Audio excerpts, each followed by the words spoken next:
शंकर भगवान की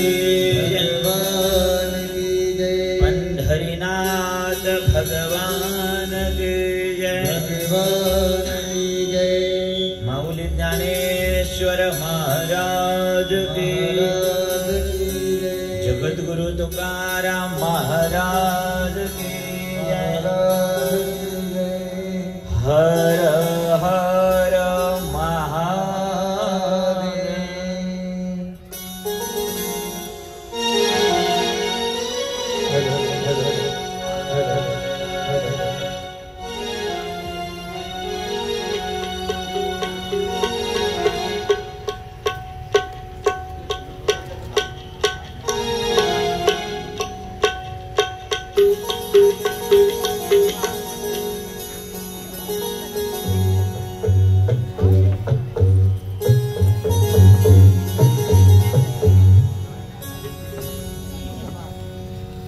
चला आरतीसाठी समोर जोडपे समोर उभे राहा. श्रीराम श्री राधे राधे राधे श्री राधे राधे श्री राधे राधे श्री राधे श्री राधे श्री राधे श्री राधे श्री राधे श्री राधे श्री राधे करा.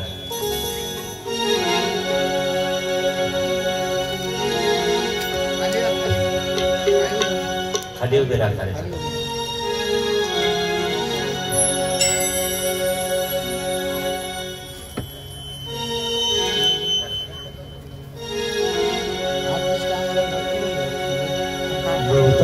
विक्राळी ब्रह्मांडी माळा विषकंठी काळा त्रिनेत्री ज्वाळा लावण्य सुंदर मस्तकी बाळा तुझे जल निर्मळ वाणी दुर्गवा.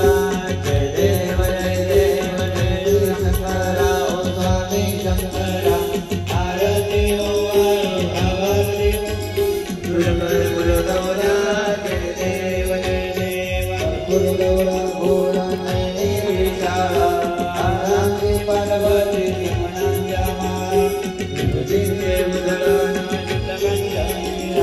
ऐसा शंकर शोरे ओ जय देव जय देव जय शंकरा ओ स्वामी शंकरा.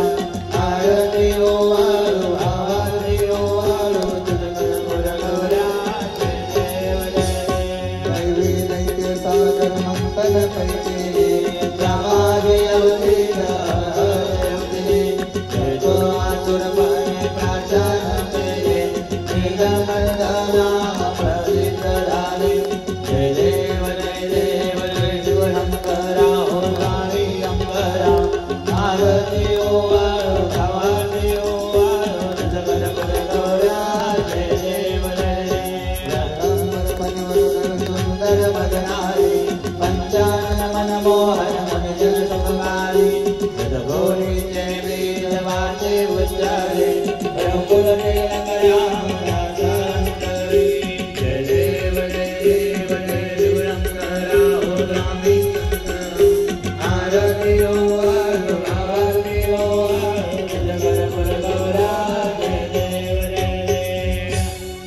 कर्पूरगौरं करुणावतारं संसारसारं भुजगेन्द्रहारं सदावदन्तं हृदयारविन्दे भवं भवानी सहितं नमामि. जलेन शीतलीकरणं पुष्पेदेवावृन्दनम्. आपल्या हातामध्ये फुलाने अक्षता घ्या. हरिः ओम यज्ञेन यज्ञमयं देवासाय धर्माणि विद्यमान्यासन्ना येनाकं महिमानः निद्रपूर्वे साध्याः सन्ति देवाः. ओम राजाधिराजाय प्रसय्यसायिने नमो वयं वै श्रवणाय कुर्महे. समे कामान कामकामाय मह्यं कामेश्वरो वै श्रवणो ददातु.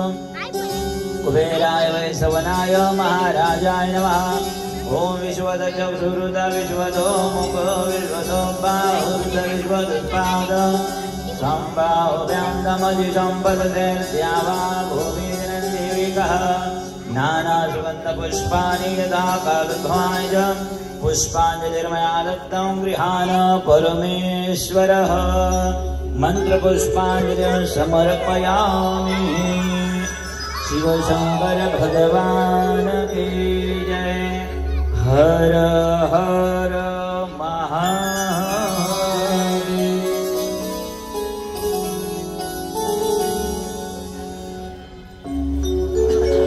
बस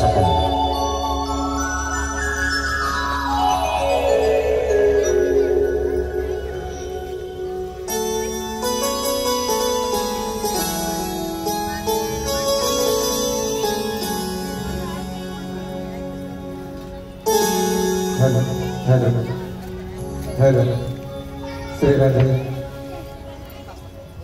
श्री राधे श्री राधे श्री राधे श्री राधे श्री राधे श्री राधे श्री राधे श्री राधे श्री राधे श्री विठ्ठल श्री राधे श्री राधे श्री राधे श्री राधे श्री राधे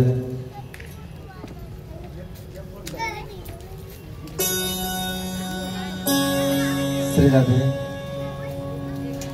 श्री राधे श्री राधे श्री राधे श्री राधे हरि ओम।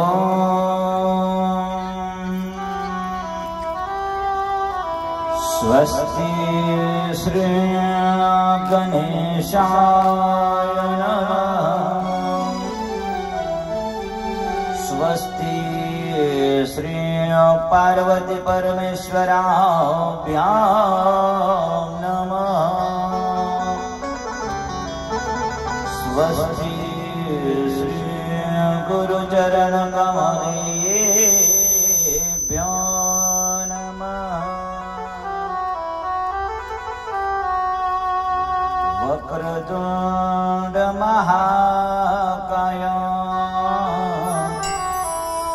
सूर्यकोटि समप्रभ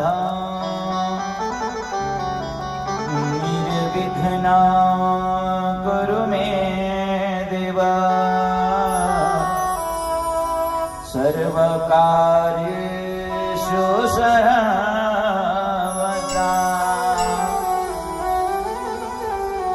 नागेन्द्रहाराय त्रिलोचनाय भस्माङ्गरागाय महेश्वराय नित्याय शुद्धाय दिगम्बराय तस्मै नकाराय नमः शिवाय। महायोगपीठे तति भीमरथ्यां वरं पुण्डरीकाय दतु मुनिं समागत्य तिष्ठतमानन्दकान्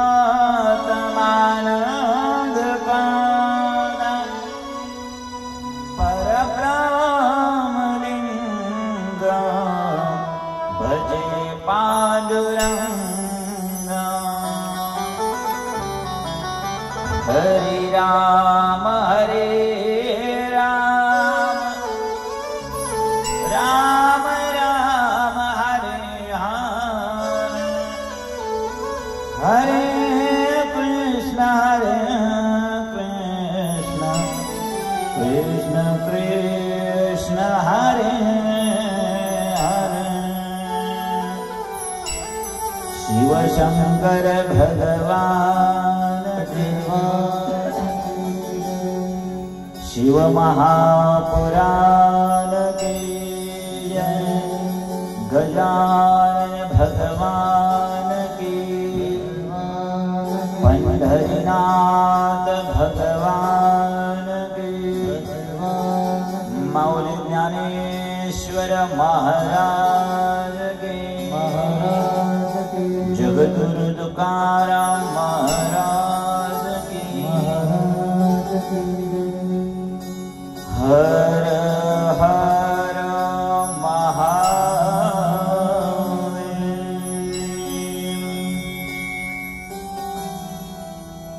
भगवान भोले बाबांची वाङ्मयीन प्रतिमूर्ती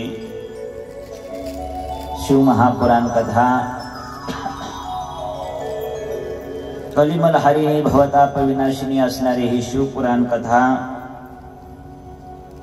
कालपासून भूतभावन भोले बाबांच्या वास्तव्याने पावन पुनीत झालेल्या आपल्या परिसरामध्ये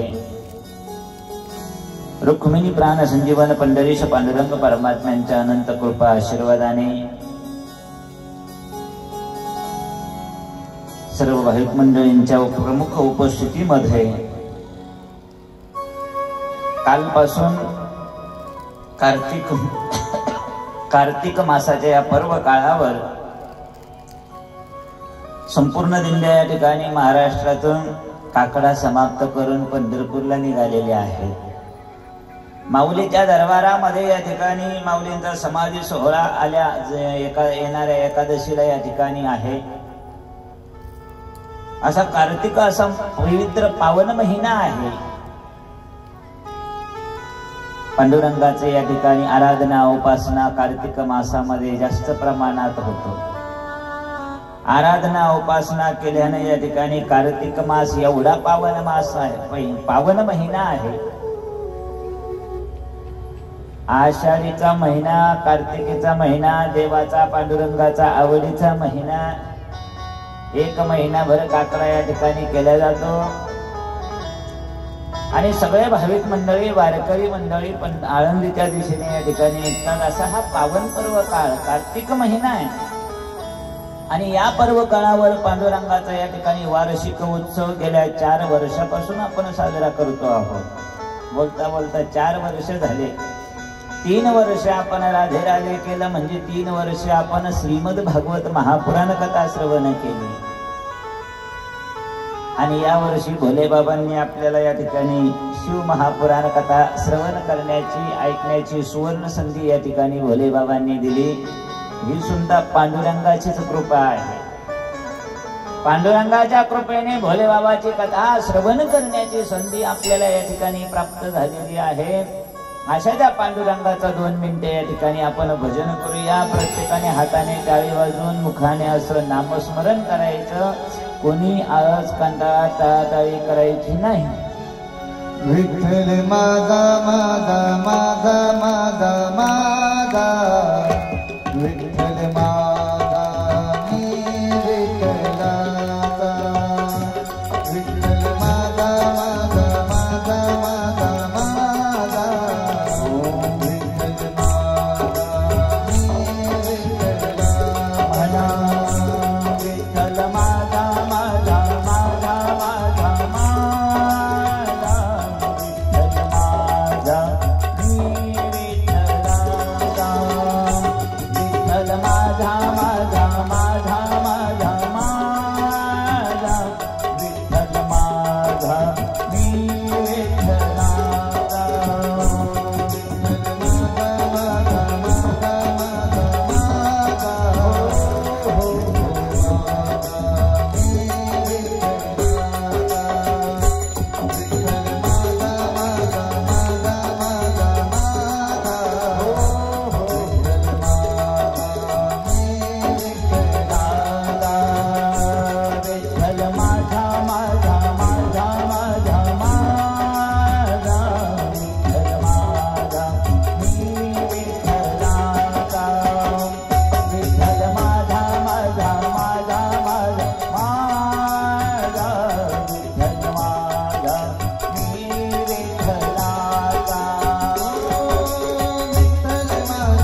प्राण संजीवन पंढरीश पांडुरंग परमात्म्यांच्या अनंत कृपा आशीर्वादाने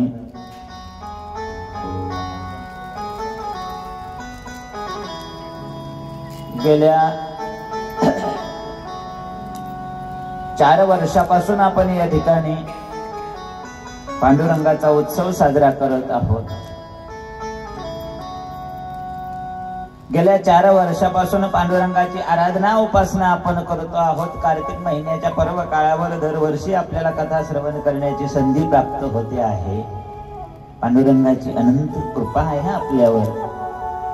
पांडुरंगाचा अधिष्ठान या ठिकाणी तयार झालेला आहे आणि मला वाटतं भोले बाबाला येऊन 2 वर्ष झाले असेल. झाले का नाही? भोले बाबाचं हे या ठिकाणी छोटस मंदिर अधिष्ठान तयार झालेलं आहे.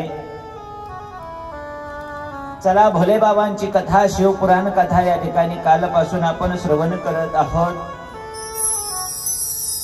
भाग्योदयेन बहुजन्म समर्जितेन सत्संगम चलभते पुरुष यदा अज्ञान हेतु कृत मोह मदांधकार नाशं विधाय ददा दयते विवेक. भाग्योदयेन बहुजन्म समर्जितेन सत्संगमं च लभते पुरुषो यदा वै. अनेक जन्माचा पुण्याचा उदय होतो आणि तेव्हा कुठे शिवपुराण कथा श्रवण करण्याकरता प्राप्त होत असते. आणि ही शिवपुराण कथा श्रवण करण्याचं सद्भाग्य तुम्हाला आम्हाला प्राप्त झालं. खरोखर ही भोले बाबांची कृपा आहे, भोले बाबांची दया आहे. पांडुरंगाचा कृपा आशीर्वाद या ठिकाणी आपल्या पाठीमाग आहे. अधिष्ठान पांडुरंगाचं, अधिष्ठान भोले बाबाचं. शिव महापुराण कथा श्रवण करण्याकरता या ठिकाणी काल शिव महापुराण कथेचं श्रेष्ठपण मोठेपण आपण कथेच्या माध्यमातून जाणून घेतलो. कथा श्रवण केल्यानंतर काय फायदा होतो, कोणाला फायदा झाला, कोणाला किती फायदा या ठिकाणी झाला, काय फायदा होणार आपल्यालाही, या कथा श्रवण केल्यानंतर आपल्यालाही काय लाभ प्राप्त होणार याचं चिंतन आपण काल कथेमध्ये केलं. कथा कानावर पडल्यानंतर देवराज ब्राह्मणाचा उद्धार झाला. कथा सहज या ठिकाणी कानावर पडली आणि चंचुलाचं जीवन परावर्तित झालं. चंचुलाचं जीवन बदललं. दुष्ट असलेला बिंदुक नावाचा ब्राह्मण चंचुलाचा पतिमृत झाला. पाप करत करत मेला आणि चंचुला या ठिकाणी तिच्या कानावर भोले बाबांची सहज कथा पडली आणि भोले बाबांनी कृपा केली. भोले बाबांनी जर कृपा करायची ठरवली तर भोले बाबा कशीही कृपा करतात. नाही काळ वेळ तयार लागली. देवाने या ठिकाणी कृपा करायची ठरवली, काहीतरी या ठिकाणी निमित्त घडतं, काहीतरी कारण या ठिकाणी होतं आणि आपलंही जीवन परावर्तित होतं, आपलंही जीवन बदलून जातं. चंचुला भोले बाबाच्या लोकात कैलासात गेली. माता पार्वतीची सखी बनली, मैत्रीण बनली. पण तिच्या मनामध्ये एक सारखी धुसमुस चालू होती. सारखं मन मारून ती जगत राहत होती. कारण तिला फक्त एकच वाटत होतं, आपला पती कुठं गेलेला असेल, कोणती परिस्थिती असेल. आणि माता पार्वतीकडून सगळी परिस्थिती जाणून घेतली आणि तेव्हा कळालं आपला पती बिंदुक नावाचा या ठिकाणी पिशाच विंध्याचल पर्वतामध्ये या ठिकाणी डोंगरासारखा मोठा विराट पिशाच आहे. आणि त्याच्या उद्धाराकरता जगदंबेला विनंती केली, जगदंबा भवानीला प्रार्थना केली. जगदंबा भवानी आई आहे, मातेचं हृदय या ठिकाणी करुणावंत होतं मुलांकरता, लेकरांकरता. करुणामयी या ठिकाणी असणारी जगदंबा भवानी. आणि तिने सांगितलं की तुझा पती बिंदुक पिशाचाचा जरा उद्धार करायचा असेल तर त्याच्या कानावर शिवपुराण कथा पडली तरच कल्याण होईल. दुसऱ्या जगामध्ये या ठिकाणी कुठलाही उपाय जगामध्ये नाही. आणि आपल्या पतीचं कल्याण करण्याकरता गंधर्वराज तुंबुरूला सोबत घेतलं आणि गंधर्वराज तुंबुरूला शिव महापुराण कथा करण्याची विनंती केली. आणि गंधर्वराज तुंबुरूने या पिशाचाला या ठिकाणी कानावर शिवपुराण कथा पडेल असे या ठिकाणी उपाय केला. आणि काल आपण या ठिकाणी पाहिलं महाभयंकर असलेला प्रेत पीडामध्ये असलेला हा महाभयंकर पिशाच. पण या गंधर्वराज तुंबुरूने भोले बाबाचं नाव घेऊन त्याच्यावर पाश टाकले आणि त्याच्या कानावर शिवपुराण कथा पडू लागली. जशी जशी कथा कानावर येऊ लागली, कानावर पडू लागली, तसे तसे पापाचे डोंगर जळायला लागले. कारण भोले बाबाची कथा अशी पॉवरफुल आहे, अशी प्रभावी भोले बाबांची कथा आहे की भोले बाबाची कथा कानावर जरी पडली तरी सुद्धा अनंत जन्माचं पाप नाहीशी करण्याची ताकद भोले बाबाच्या एका वाक्यात आहे, एका श्लोकात आहे. अशी भोले बाबांची ही शिव महापुराण कथा, त्याचं महात्म्य आपण काल या ठिकाणी प्रतिपादन केलं. सगळ्यांच्या मनामध्ये एकच प्रश्न चालू असेल, या बिंदुक पिशाचाचा उद्धार झाला, आपला होईल का? त्या चंचुलाचं कल्याण झालं, आपलं होणार का? जेव्हा कथामध्ये या ठिकाणी कथा वर्णन करून सांगितल्या जातात, वेदामध्ये, शास्त्रामध्ये, पुराणांमध्ये सगळ्यात जास्त जो पापी असेल त्याच्या कथा सांगितल्या जातात, सगळ्यात पापी. आणि ज्या अर्थी बिंदुगासारखा महाभयंकर पापी शिव महापुराण कथेमुळे उद्धरून जातो. आपण जीवनभर जरी पाप करायचं ठरवलं तरी बिंदुगा इतकं पाप आपण करू शकत नाही. ज्या अर्थी या बिंदुगासारखा महापापी दुराचारी सुद्धा भोले बाबाच्या कथेमुळे तरुण जातो, उद्धरून जातो, त्या अर्थी तुमच्या आमच्या सारख्या छोट्या मोठ्या पाप्याच्या कथा इथं शास्त्रकार सांगत बसत नाही आणि सांगायची सुद्धा गरज नाही.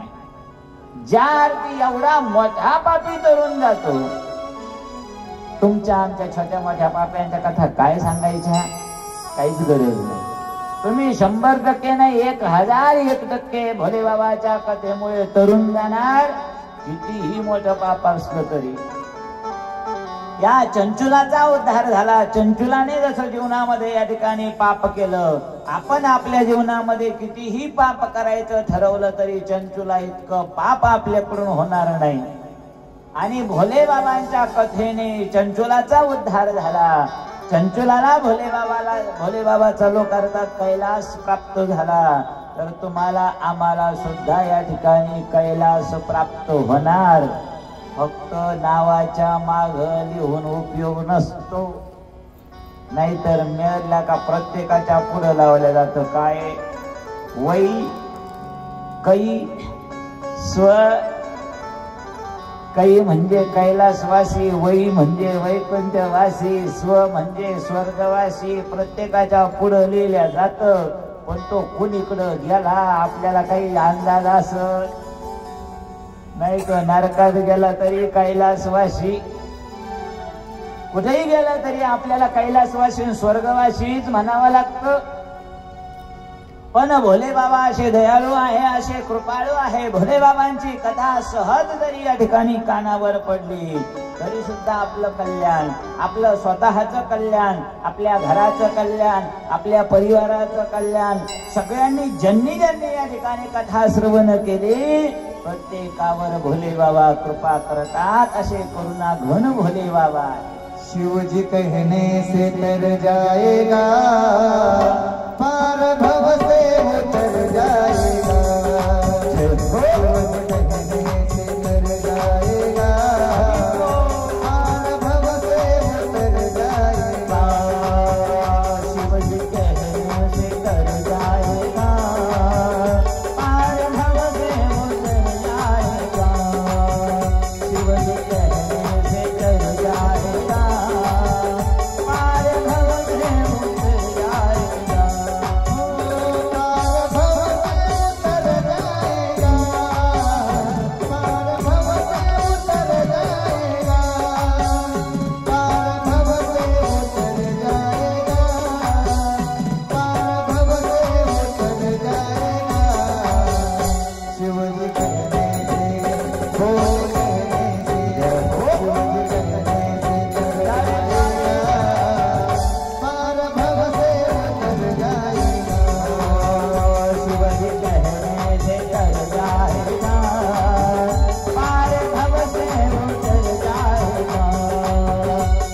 उतर जाएगा। शिव जी कहने से तर जाएगा, पार भव से उतर जाएगा। भोले बाबाचं नाव जरी मुखामध्ये आलं तरी कल्याण, भोले बाबाची कथा जरी 4 शब्द कानावर पडले तरी कल्याण। भोले बाबा असे करुणावंत आहे, भोले बाबा असे कृपाळू आहे, भोले बाबा असे करुणाघन आहे।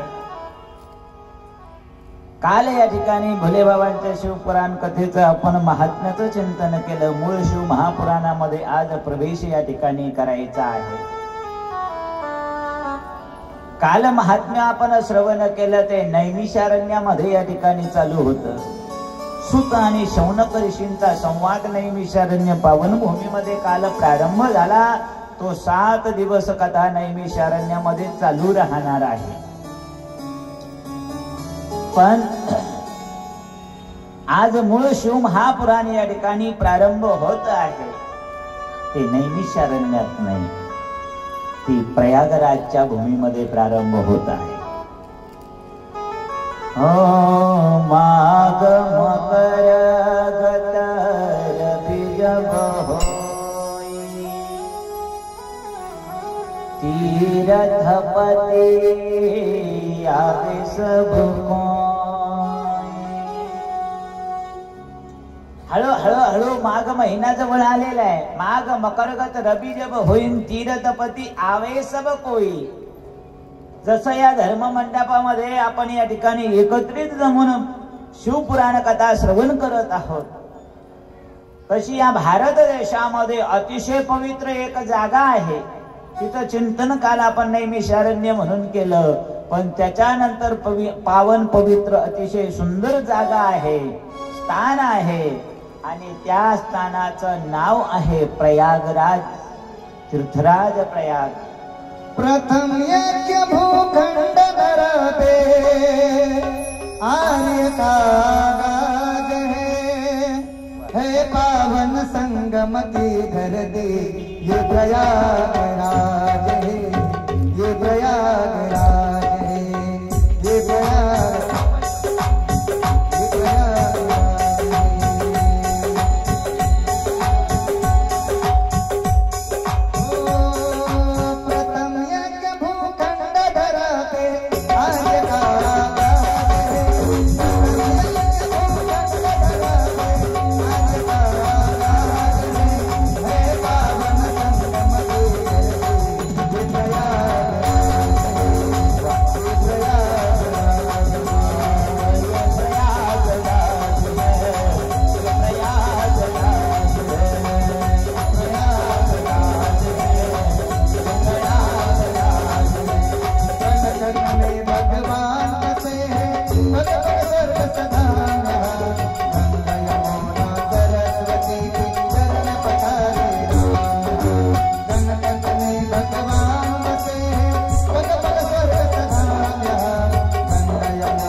अशी पावन भूमी आहे तीर्थराज प्रयागाची, अशी पावन भूमी आहे. या 2025 साली 2 जानेवारी महिन्यामध्ये सगळ्या जगाचं लक्ष लागलेलं होतं. कुठे? प्रयागराजच्या भूमीकडे. माग मकर बीजमहोई तीर्थपती आवेश भोगो. एवढी पावन भूमी आहे तीर्थराज प्रयागची. या ठिकाणी कळकळीनाथनी गंगा मैयाचं वास्तव्य आहे, कळकळीनाथनी यमुना मैयाचं वास्तव्य आहे आणि या ठिकाणी गुप्त रूपाने सरस्वती मैयाचं स्थान आहे. मग सरस्वती मैयाची या ठिकाणी अधिष्ठान आहे. गंगा यमुना सरस्वती 3 एकत्रित आल्या म्हणून याला त्रिवेणी नाव पडलं. काय नाव पडलं? त्रिवेणी. वेणी कशाला म्हणतात तर महिला मंडळींना माहिती आहे, केसाच्या ज्या ठिकाणी वेणी ज्या घालतो त्याला वेणी असं म्हणल्या जातं. पण त्या महिला मंडळींनी जर केसाची वेणी घातली आणि त्याच्याकडे पाठीमागून जर पाहिलं तर केसाच्या 2 लाईन दिसतात. दिसतात किती? 2. असतात किती? 3. जिथं दिसायला 2 आहे आणि असायला 3 आहे त्यालाच वेणी नाव पडतं. याला सुद्धा त्रिवेणी म्हणलेले आहे. गंगा यमुना 2 प्रगट आहे आणि एक गुप्त रूपाने वास करते म्हणून त्यालाही नाव वेणी प्राप्त झालं. 3 एकत्रित आल्या म्हणून त्रिवेणी नाव पडलं. कळकळीनाथनी यमुना मैया, गंगा मैया, सरस्वती मैया, भक्ती ज्ञान आणि ज्ञानाची वैराग्याची या ठिकाणी गंगा यमुना सरस्वती त्रिवेणी संगम तीर्थराज प्रयाग. आणि दरवर्षी या ठिकाणी माघ मेळ्यामध्ये 1 महिनाभर माघ मेळा चालला. माघ महिना पूर्ण महिनाभर मेळा दरवर्षी. अशी पावन भूमी आहे, अतिशय मोठा मेळा. दर 6 वर्षातून एखादा अर्धा कुंभ मेळा येतो. दर 12 वर्षातून एखादा महाकुंभ मेळा भरतो या प्रयागराजच्या भूमीमध्ये. या वर्षी आपण पाहिलं महाकुंभ मेळा भरलेला होता. 12 वर्षानंतर त्याला पूर्ण कुंभ म्हणतात. अर्धा कुंभ पूर्ण कुंभ असे 2 कुंभ असतात. 6 वर्षाला अर्ध कुंभ, 12 वर्षाला महाकुंभ. हजारो साधू संत ऋषीमुनी योगी तपस्वी जपी आश्रमाचा गिरीकंदराचा या ठिकाणी त्याग करून प्रयागराजच्या भूमीमध्ये जमा होतात. अशी प्रयागराजची भूमी.